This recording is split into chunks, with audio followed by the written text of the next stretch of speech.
let's start with the poem The Kite. How bright on the blue, how bright on the blue is a kite when it is new. With a dive and a dip, it snaps its tail. Dive means plunk, यानी कि छलांग लगाना. Dip means bend, यानी कि झुकना. और snaps means makes a cracking, यानी कि कोई साउंड, यानी कि क्रैक हो जाना. तो देखते हैं. How bright on the blue. On the blue means sky, यानी कि is a kite when it is new.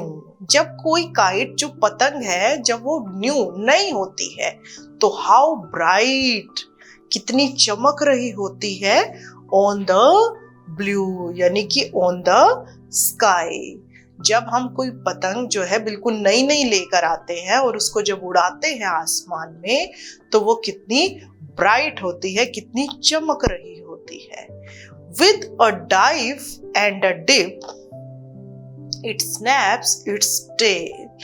और जो क्या है, जो इसकी टेल है, यानी कि जो पतंग की नीचे जो वो पूंछ होती है, जो टेल होती है, वो क्या करती है, डाइव मीन्स प्लंग, ऐसे छलांगे लगाती है. एंड डिप, और झुकती है जो उसकी टेल है. इट स्नैप्स इट्स टेल, और वो जो टेल है वो भी क्या करती है, मेक्स अ क्रैकिंग. ऐसे वो नई होती है तो क्रैकिंग, एक साउंड आती है उसमें से जब वो आसमान में उड़ती है.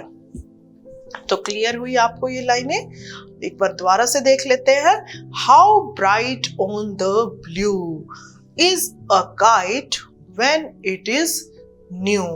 यानी कि जब भी कोई काइट नई होती है, हाउ ब्राइट, तो वो कितनी ब्राइट होती है, कितनी चमक रही होती है, ऑन द ब्लू, आसमान में. With a dive and a dip, और जब पतंग नई होती है, बिल्कुल फ्रेश होती है, और हम उसको आसमान में उड़ाते हैं, तो वो क्या करती है, डाइव एंड डिप. जैसे कि समुद्र में हम डाइव लगाते हैं, उसी तरह से वो पतंग भी उस आसमान में डाइव करती है और बेंड करती है इधर उधर. इट स्नैप्स इट्स टेल, और जो उसकी टेल है, जो उसकी पतंग की पूंछ होती है, वो भी क्या करती है, मेक्स अ क्रैकिंग, यानी कि वो भी ऐसे साउंड क्रिएट करती है, फड़फड़ाती है. आगे देखिए. Next. Then soars like a ship with only a sail, as over tides of wind it rides. Source means rise up, यानी कि ऊपर उठना. Sail means canvas to catch the wind. Here string. Sail जो होता है, जैसे कि आप शिप देखते हो, तो शिप में जो एक बड़ा सा पर्दा लगा हुआ होता है, कपड़ा, जो कि हवा को रोकता है, तो उसको कहते हैं सेल. और यहाँ पर जो है सेल मीन्स क्या है, वो जो पतंग की स्ट्रिंग होती है. बच्चे तो पतंग उड़ाते हैं तो सबको पता ही है. तो वो जो स्ट्रिंग होती है, सेल का मीन यहाँ पर है वो पतंग की स्ट्रिंग, जो उस हवा को रोकती है.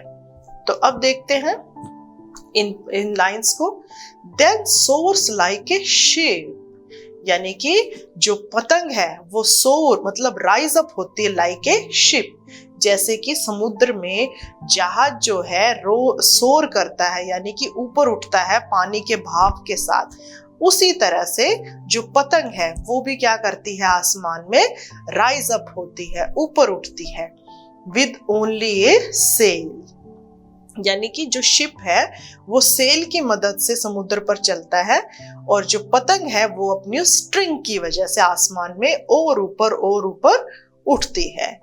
As over tides क्या होती हैं, समुद्र की लहरें. जैसे समुद्र की लहरें ऊपर उठती हैं, तो शिप भी ऊपर उठता है.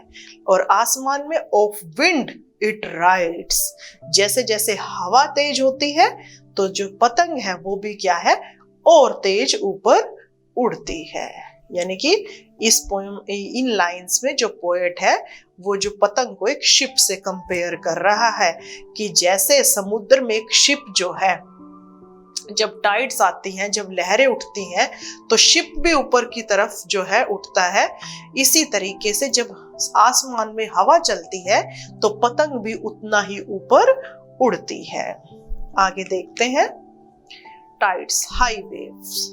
उसके बाद देखिए, climbs to the crest of a gust and pulls,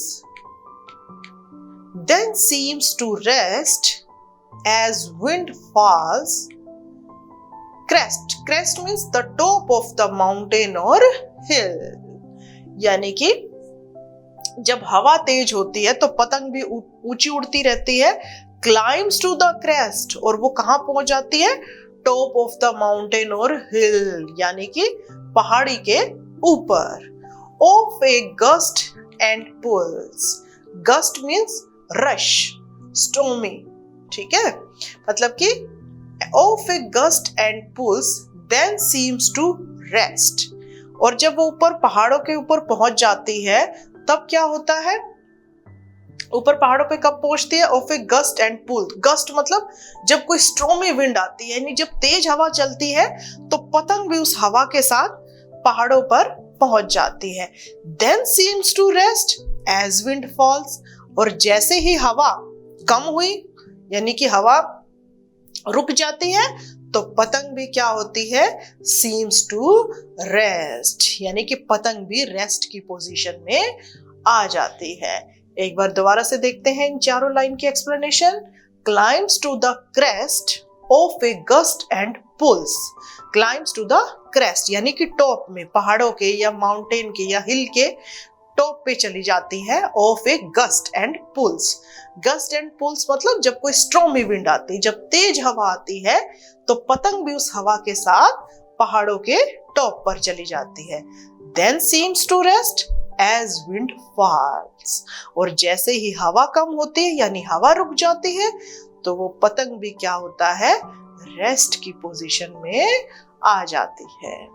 आगे देखिए next, when sitting, when string goes slack, you wind it back and run until a new breeze blows and its wings fill and up it goes. It means when string goes slack, string मतलब जो पतंग की रस्सी होती है वो जब क्या हो जाती है? स्लैक, स्लैक यानी लूज हो जाती है। You wind it back, तो हवा जो क्या करती है उसको वापस ले आ जाती है। And run until a new breeze blows, और वो तब तक रन करती है जब तक कि एक जो नई ब्रिज जो है ब्लो ना करे, नई हवा ना बहना शुरू कर दे। And its wings fill and up it goes, यानी कि जब हवा जो स्ट्रिंग है वो लूज हो जाती है तो विंड इसको वापस ले आ जाती है, और जब फिर से एक नई हवा आती है, न्यू ब्रिज, और ये जो है एंड रन अंटिल, और फिर दोबारा से जो है पतंग उड़ने लग जाती है। And its wings fill and up it goes, और फिर से हवा जब नहीं आती है तो फिर से पतंग जो है अप इट गोस, दोबारा से उड़ने लगती है। तो जब हवा चलती है तो पतंग भी उड़ती है, लेकिन जैसे ही हवा कम होती है तो पतंग की जो स्पीड है वो भी कम हो जाती है। आगे देखते हैं, how bright on the blue. फिर से वही कि जो ब्लू यानी आसमान में जो पतंग होती है कैसी? बिल्कुल ब्राइट, चमक रही होती है। Is a kite when it is new, जब काइट नई नई होती है। But a ragged thing you never will see when it flaps on a string in the top of a tree. Ragger means worn or torn, फटी हुई हालत। अब इसमें पोएट क्या कहता है? How bright on the blue is a kite when it is new, कि जब पतंग नई होती है तो आसमान में कैसे चमक रही होती है। बट ए रेगड थिंग होती है मतलब फटी हुई, घिसी पिटी, मतलब इससे जो है फटी हुई चीज कोई और नहीं हो सकती। यू विल नेवर सी, तुमने कभी नहीं देखी होगी। कब? When it flaps on a string, जब जो है ये फ्लैप्स मीन्स फ्लटर, फड़फड़ाती है, on a string in the top of a tree. जब आप लोग पतंग उड़ाते हो तो कई बार पतंग कट जाती है और पेड़ पे अटक जाती है, तो उसके बाद जो है उसकी क्या हालत हो जाती है? बिल्कुल फटी हुई। रेगड मीन्स फटी हुई, यानी कि इतनी बुरी हालत तुम लोगों ने नहीं देखी होगी पतंग की, जो कब होती है? जब वो कहाँ अटक जाती है? When it flaps on a string in the top of a tree, यानी कि जब वो किसी पेड़ पर उलझ जाती है और उसके बाद जो उसकी फटी हुई हालत होती है, वैसी हालत you never will see, तुम लोगों ने नहीं देखी होगी। या तो इस पूरी पोम में पोएट क्या कह रहा है कि जब काइट को नई नई होती है, हम आसमान में उड़ाते हैं तो ये बिल्कुल ब्राइट होती है और चमक रही होती है, और जब हवा चलती है, तेज हवा चलती है, तो जो काइट है वो भी उतना ही तेज आसमान में उड़ती है, और जैसे ही हवा कम होती है तो काइट भी क्या है? रेस्ट की पोजीशन में आ जाती है। और उसके बाद पोएट क्या कह रहा है कि जब जितनी जैसे जैसे पतंग उड़ाते रहते हैं और लास्ट में वो किसी ट्री के जो है पेड़ में आके फंस जाती है, उसके बाद उस पतंग की जो हालत होती है, यानी कि वो जो फट जाती है और उसकी जो सिचुएशन होती है, यू नेवर विल सी, तुमने कभी भी नहीं देखी होगी। तो ये थी हमारी पोम जिसका नाम था द काइट। आई थिंक आप लोगों को क्लियर हो गई होगी पोयम, बिल्कुल अच्छे से समझ आ गई होगी। तो अब आगे